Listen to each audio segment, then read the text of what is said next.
Big boss ಅವಕಾಶಕ್ಕಾಗಿ ಕುಖ್ಯಾತ ಮಾಜಿ ಕೈದಿಯಿಂದ ಪಾದಯಾತ್ರೆ.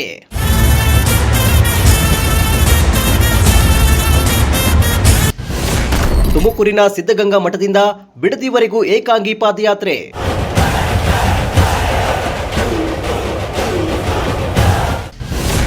ಕನ್ನಡ ಧ್ವಜ ಹಿಡಿದು ಪಾದಯಾತ್ರೆ ಆರಂಭಿಸಿದ ಶಿಗ್ಲಿ ಬಸ್ಯಾ.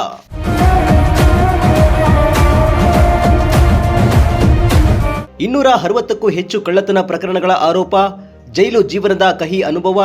ಆದ್ರೀಗ ಆ ವ್ಯಕ್ತಿಯ ಗುರಿ ಬಿಗ್ ಬಾಸ್ ಮನೆಗೆ ಹೋಗುವುದು. ಬಿಗ್ ಬಾಸ್ ಸೀಸನ್ 13ರಲ್ಲಿ ಅವಕಾಶಕ್ಕಾಗಿ ಕುಖ್ಯಾತ ಮಾಜಿ ಖೈದಿಯೊಬ್ಬರು ತುಮಕೂರಿನಿಂದ ಬಿಡದಿವರೆಗೂ ಏಕಾಂಗಿಯಾಗಿ ಪಾದಯಾತ್ರೆ ಆರಂಭಿಸಿರುವುದು ಗಮನ ಸೆಳೀತಾ ಇದೆ.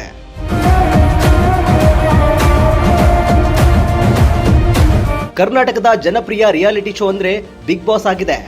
ಕಳೆದ ಕೆಲ ಸೀಸನ್ಗಳಲ್ಲಿ ಸೆಲೆಬ್ರಿಟೀಸ್ಗೆ ಮಾತ್ರ ಅವಕಾಶ ನೀಡಲಾಗಿತ್ತು. ಬಳಿಕ ಕೆಲ ಸೀಸನ್ಗಳಿಂದ ಸಾಮಾನ್ಯ ಜನರಿಗೂ ಅವಕಾಶ ನೀಡಿದ್ದು, ಕೆಲವರು ಆ ಅವಕಾಶಕ್ಕಾಗಿ ನಾನಾ ಪ್ರಯತ್ನ ಮಾಡ್ತಾ ಇರ್ತಾರೆ. ಇದೀಗ ಮಾಜಿ ಕೈದಿಯೊಬ್ಬರು ಬಿಗ್ ಬಾಸ್ ರಿಯಾಲಿಟಿ ಶೋನಲ್ಲಿ ಅವಕಾಶ ಸಿಗಬೇಕೆಂದು ವಿಭಿನ್ನ ಪ್ರಯತ್ನಕ್ಕಿಳಿದಿದ್ದಾರೆ. ಹೀಗೆ ಕನ್ನಡ ಧ್ವಜ ಹಿಡಿದು ಪಾದಯಾತ್ರೆಗೆ ಹೊರಟಿರುವ ವ್ಯಕ್ತಿಯ ಹೆಸರು ಶಿಗ್ಲಿ ಬಸ್ಯಾ ಅಂತ. ಕುಖ್ಯಾತಿ ಮಾಜಿ ಕೈದಿ. ಇದೀಗ ಇವರಿಗೆ ಬಿಗ್ ಬಾಸ್ ಸೀಸನ್ 13ರಲ್ಲಿ ಅವಕಾಶಕ್ಕಾಗಿ ತುಮಕೂರಿನ ಸಿದ್ಧಗಂಗಾ ಮಠದಿಂದ ಬಿಡದಿಯ ಬಿಗ್ ಬಾಸ್ ಮನೆವರೆಗೂ ಏಕಾಂಗಿಯಾಗಿ ಪಾದಯಾತ್ರೆ ಆರಂಭಿಸಿದ್ದಾರೆ. ಬಿಗ್ ಬಾಸ್ ವೇದಿಕೆಯಲ್ಲಿ ಸ್ಪರ್ಧಿಯಾಗಿ ಕಾಣಿಸಿಕೊಳ್ಳುವ ಕನಸಿನೊಂದಿಗೆ ಶಿಗ್ಲಿ ಬಸ್ಯಾ ತುಮಕೂರಿನ ಸಿದ್ಧಗಂಗಾ ಮಠದಿಂದ ತಮ್ಮ ಪಾದಯಾತ್ರೆ ಆರಂಭಿಸಿದ್ರು. ಪಾದಯಾತ್ರೆಗೂ ಮುನ್ನ ಶಿವಕುಮಾರ್ ಶ್ರೀಗಳ ಗದ್ದುಗೆಗೆ ಪೂಜೆ ಸಲ್ಲಿಸಿ ಆಶೀರ್ವಾದ ಪಡೆದ್ರು. ಕನ್ನಡ ಧ್ವಜ ಹಿಡಿದು ಬಿಡದಿಯತ್ತ ಹೆಜ್ಜೆ ಹಾಕಿದ್ರು. ಬಿಗ್ ಬಾಸ್ ಮನೆ ತಲುಪಿದ ಬಳಿಕ ಕಾರ್ಯಕ್ರಮದ ನಿರೂಪಕ ನಟ ಕಿಚ್ಚ ಸುದೀಪ್ ಅವರನ್ನ ಭೇಟಿ ಮಾಡಿ ಬಿಗ್ ಬಾಸ್ ಸೀಸನ್ 13ರಲ್ಲಿ ಸ್ಪರ್ಧಿಯಾಗಿ ಅವಕಾಶ ನೀಡುವಂತೆ ಮನವಿ ಸಲ್ಲಿಸುವ ಉದ್ದೇಶವಿದೆ ಎಂದು ಶಿಗ್ಲಿ ಬಸ್ಯಾ ಹೇಳಿದ್ರು. ನಮಸ್ಕಾರ, ನಾನು ಶಿಗ್ಲಿ ಬಸ್ಯಾ, ಗದಗ ಜಿಲ್ಲಾ ಲಕ್ಷ್ಮೇಶ್ವರ ತಾಲೂಕು ಶಿಕ್ಷಣ ಗ್ರಾಮದ ಶಿಗ್ಲಿ ಬಸ್ಯಾ. ನಾನು ಶಿವಮೊಗ್ಗ ಜಿಲ್ಲಾ ಶಿಕಾರಿಪುರ ತಾಲೂಕು ಈಸೂರು ಕೊಡುವೆನಂತ ಗ್ರಾಮದಲ್ಲಿ ಮದುವೆಯಾಗಿ ಇವತ್ತು ಸಿದ್ಧಗಂಗಾ ಶಿವಕುಮಾರ ಶಿವಯೋಗಿಗಳ ದರ್ಶನ ಪಡೆದು ಇವತ್ತು ಸಿದ್ಧಗಂಗಾ ಶಿವಕುಮಾರ ಗದ್ದಿಗೆಯಿಂದ ಬೆಂಗಳೂರು ಬಿಡದಿ ಬಿಗ್ ಬಾಸ್ ಆಫೀಸ್ವರೆಗೂ ಪಾದಯಾತ್ರೆ ನಡೆಸಿ ಆ ಬಿಗ್ ಬಾಸ್ನಲ್ಲಿ ನಾನು ಒಬ್ಬ ಒಂದು ಕಲಾಕಾರ ಆಗಬೇಕು, ಕಾನೂನಿನ ಜ್ಞಾನ ಕೊಡಬೇಕು. ಯಾಕಂದರೆ 511 ಕ್ರಿಮಿನಲ್, 158 ಸಿವಿಲ್ ಇವತ್ತು ಪ್ರಕರಣಗಳಲ್ಲಿ ಜೈಲುಗಳ ವ್ಯವಸ್ಥೆ ಸರಿಯಿಲ್ಲ, ಲಾಯರ್ಗಳ ವ್ಯವಸ್ಥೆ ಸರಿಯಿಲ್ಲ, ಪೊಲೀಸರ ಕತೆ ಬರೋಂಥ ಪೊಲೀಸರ ವ್ಯವಸ್ಥೆ ಸರಿಯಿಲ್ಲ, ತೀರ್ಪುಗಳು ಸತ್ತ ಮೇಲೆ ತೀರ್ಪುಗಳು ಆಗಾಕತ್ತೇವು. ಇವತ್ತು ಎಲ್ಲ ಒಂದು ಮಾಧ್ಯಮಗಳಲ್ಲಿನ 10 ಮಂದಿ ಪುಡಾರಿ ಮಾಧ್ಯಮಗಳಿಂದ ಇವತ್ತು ಧರ್ಮಕ್ಕೆ ಬೆಂಕಿ ಹಚ್ಚಿಡೋಂಥ ವ್ಯವಸ್ಥೆ ನಡೀತಾ ಐತಿ.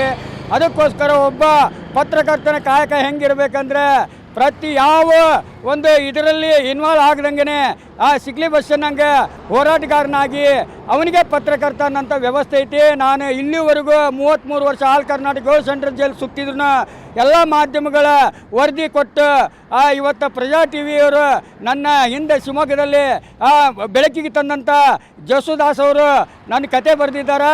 ಅವರ ಒಂದು ಮುಖಾಂತರ ಇವತ್ತು ನಾನು ವರದಿ ಕೊಡ್ತಾ ಇದ್ದೀನಿ.